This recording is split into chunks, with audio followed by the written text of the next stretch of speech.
और नए तरीके से डराने की कोशिश करते हैं ताकि आप बार बार यहाँ लौट कर कहानी रहस्यमयी इस चैनल को सब्सक्राइब करें, बेल आइकन दबाएं और डर के सफर में हमारे साथ जुड़े। और आपका स्वागत है। अमावस्या की रात, खौफ की नई शुरुआत। गांव ने सोचा था कि वृक्ष को जलाने और करण व आत्माओं के खत्म होने के साथ सब कुछ समाप्त हो गया, लेकिन अमावस्या की रात फिर आ गई। इस बार गांव में सन्नाटा नहीं था, बल्कि एक अजीब सी बेचैनी फैली हुई थी। लोग अपने घरों के भीतर दुबके बैठे थे, लेकिन अंशिका और बलबीर जानते थे कि यह सन्नाटा किसी बड़े खतरे का संकेत है।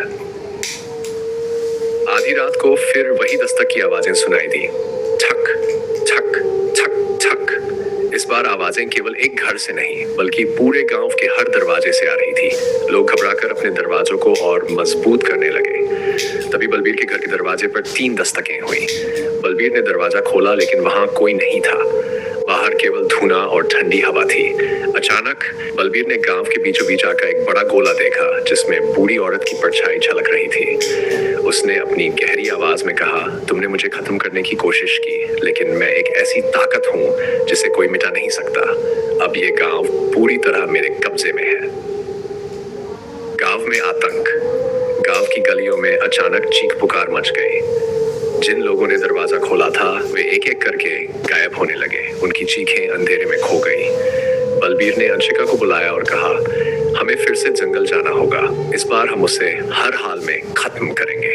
खतरनाक सफर। अंशिका और बलबीर ने गांव के कुछ और साहसी लोगों को इकट्ठा किया और जंगल की ओर बढ़े। इस बार जंगल और भी ज्यादा डरावना था। हर कदम पर उन्हें लगता कि कोई उनका पीछा कर रहा है। अचानक हवा में लाल धुआं फैलने लगा और हर पेड़ से खून टपकने लगा। जंगल के भीतर उन्हें वही जला हुआ वृक्ष दिखा, लेकिन इस बार वृक्ष की जड़ें और भी गहरी और खौफनाक हो गई थी। जड़ों से अजीब आकृतियां बाहर निकल रही थी। ये आकृतियां उन लोगों की थीं जो अमावस्या की रात गायब हो गए थे। बूढ़ी औरत की वापसी। तभी बूढ़ी औरत ने जोरदार चीख के साथ प्रकट होकर कहा, तुमने मुझे 2 बार चुनौती दी है। अब इसकी सजा पूरे गांव को भुगतनी होगी। ये जंगल अब तुम्हारे जीवन और आत्मा दोनों का कैद खाना बनेगा। असली सच्चाई का खुलासा। बलबीर ने बूढ़ी औरत से कहा, तू कौन है? तेरा बदला किस बात का है? बूढ़ी औरत हंसने लगी और बोली, मैं इस जंगल की रक्षक थी, लेकिन तुम्हारे गांव वालों ने मेरे परिवार को मारा और मेरी आत्मा को श्रापित कर दिया। अब ये जंगल मेरे बदले की जगह है और तुम सब मेरी दुनिया का हिस्सा बनोगे। अच्छा, बंद करो यार। अंशिका ने एक पुराने पंडित को बुलाने का सुझाव दिया। पंडित ने बताया कि इस श्राप को खत्म करने के लिए जंगल के बीचों बीच एक पवित्र यज्ञ करना होगा, लेकिन ये यज्ञ तभी सफल होगा जब कोई अपनी जान की बलि देगा। बलबीर ने यज्ञ शुरू किया और बूढ़ी औरत ने इसे रोकने की हर संभव कोशिश की।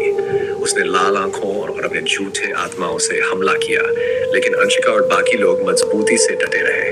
अंत में बलबीर ने अपनी जान देकर यज्ञ को पूरा किया। जंगल में तेज चीखों के साथ आग लग गई। बूढ़ी औरत की परछाई गायब हो गई और जंगल में एक अजीब सी शांति छा गई। गांव लौटने के बाद लोग सोचने लगे कि क्या अब खूनी दस्तक खत्म हो चुकी है, लेकिन अगले अमावस्या की रात फिर वही दस्तक सुनाई दी। क्या ये डर सच में खत्म हुआ या ये आतंक अब नए रूप में लौटेगा? जानने के लिए भाग 8 का इंतजार करें।